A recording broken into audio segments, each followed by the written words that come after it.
नमस्कार दोस्तों, एक बार फिर से स्वागत है आपका मेरे चैनल भजन और कथा मई। आज हम जानेंगे सनातन धर्म के 12 महीने और उनकी विशेषताएं। तो चलिए शुरू करते हैं। सनातन धर्म की परंपरा में प्रत्येक मास का अपना एक विशेष महत्व है। चैत्र से लेकर फाल्गुन तक हर महीने में देवताओं की पूजा, व्रत, उत्सव और ऋतु परिवर्तन की अद्भुत झलक देखने को मिलती है। आइए जानते हैं हिंदू पंचांग के 12 महीनों की संपूर्ण विशेषताएं। चैत्र मास, मार्च अप्रैल, पंचांग का पहला महीना। चैत्र शुक्ल प्रतिपदा को नव संवत्सर विक्रम संवत प्रारंभ होता है। मुख्य पर्व चैत्र नवरात्रि, रामनवमी, हनुमान जयंती, देवी दुर्गा, श्री राम और हनुमान जी की उपासना का माह। इस माह से वसंत ऋतु समाप्त होकर ग्रीष्म ऋतु का आरंभ होता है। वैशाख मास, अप्रैल मई, इसे पुण्य मास कहा गया है। इस माह में स्नान, दान और व्रत विशेष फलदायी माने जाते हैं। मुख्य पर्व अक्षय तृतीया, परशुराम जयंती, नारसिंह जयंती, बुद्ध पूर्णिमा, भगवान विष्णु की उपासना और गंगा स्नान का विशेष महत्व। इस मास को दान, धर्म और तपस्या का मास कहा गया है। ज्येष्ठ मास, मई जून, ग्रीष्म ऋतु का सबसे उष्ण महीना। जलदान, वट सावित्री व्रत का विशेष महत्व। मुख्य पर्व गंगा दशहरा, निर्जला एकादशी। इस माह भगवान सूर्य, वट वृक्ष और गंगा मैया की उपासना प्रमुख। तपस्या और संयम का माह, आषाढ़ मास, जून जुलाई। वर्षा, आर्थु का प्रारंभ। गुप्त नवरात्रि, देवशयनी एकादशी का महत्व। इस दिन से भगवान विष्णु क्षीर सागर में शयन करते हैं। चतुर्मास प्रारंभ। चतुर्मास में साधु संत एक ही स्थान पर रहकर भजन पूजन करते हैं। भगवान विष्णु और माता लक्ष्मी की आराधना। श्रावण मास, जुलाई अगस्त, शिव उपासना का सर्वश्रेष्ठ माह। श्रावण, सोमवार व्रत, नाग पंचमी और हरियाली तीज विशेष पर्व।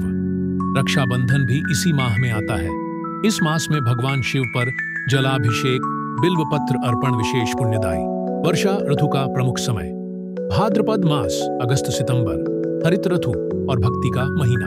मुख्य पर्व कृष्ण जन्माष्टमी, गणेश चतुर्थी, अर्षि पंचमी, हरतालिका तीज, अनंत चतुर्दशी। श्री कृष्ण और गणपति उपासना का प्रमुख मास। इस माह में हरिभक्ति और गणपति उत्सव धूमधाम से मनाए जाते हैं। आश्विन मास, सितंबर अक्टूबर, शारदीय नवरात्रि और विजयादशमी का महीना। मुख्य पर्व शारदीय नवरात्रि, दुर्गाष्टमी, विजयादशमी, दशहरा, शरद पूर्णिमा, करवा चौथ। इस माह में माता दुर्गा और देवी लक्ष्मी की पूजा होती है। इसे शरद ऋतु का आरंभ माना जाता है। कार्तिक मास, अक्टूबर नवंबर, इसे सबसे पवित्र मास कहा जाता है। दीपावली, गोवर्धन पूजा, भाई दूज, देवउठनी एकादशी, कार्तिक पूर्णिमा प्रमुख पर्व। भगवान विष्णु, माता लक्ष्मी और तुलसी की पूजा का महत्व। इस मास में गंगा स्नान, दीपदान और व्रत करने से अक्षय पुण्य की प्राप्ति। चतुर्मास का समापन इसी मास में होता है। मार्गशीर्ष मास, नवंबर दिसंबर। श्री कृष्ण ने गीता में कहा है, मासानाम मार्गशीर्षोहम, अर्थात मैं महीनों में मार्गशीर्ष हूं। मुख्य पर्व गीता जयंती, दत्तात्रेय जयंती, श्री कृष्ण और नारायण उपासना का श्रेष्ठ मास। अन्नदान, दीपदान और भजन कीर्तन का महत्व। पौष मास, दिसंबर जनवरी, शीत ऋतु का प्रमुख समय।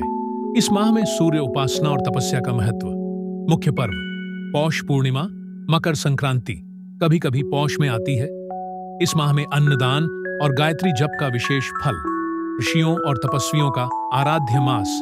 माघ मास, जनवरी फरवरी, इसे स्नान दान का श्रेष्ठ मास कहा गया है। माघ मास की अमावस्या और पूर्णिमा का विशेष महत्व। मुख्य पर्व माघ स्नान, वसंत पंचमी, रथ सप्तमी, गंगा स्नान और भगवान सूर्य की उपासना विशेष पुण्यदायी। माघ मास में भजन, कीर्तन, कथा श्रवण श्रेष्ठ माना जाता है। फाल्गुन मास, फरवरी मार्च, वर्ष का अंतिम महीना। मुख्य पर्व महाशिवरात्रि, होली, फाल्गुनी पूर्णिमा, फाल्गुन अमावस्या। यह मास भगवान शिव और श्री कृष्ण के प्रेमोत्सव का प्रतीक। वसंत ऋतु का आगमन, होली पर्व सामाजिक एकता और आनंद का प्रतीक। इस प्रकार सनातन धर्म के 12 महीनों में से हर एक मास का अपना अलग महत्व है। कहीं तपस्या का, कहीं भक्ति का, कहीं उत्सव का और कहीं शक्ति की उपासना का। आपको यह जानकारी कैसी लगी? कमेंट में जरूर बताइए और चैनल को लाइक, शेयर और सब्सक्राइब करना न भूलें। जय श्री राम, जय श्री कृष्ण, हर हर महादेव।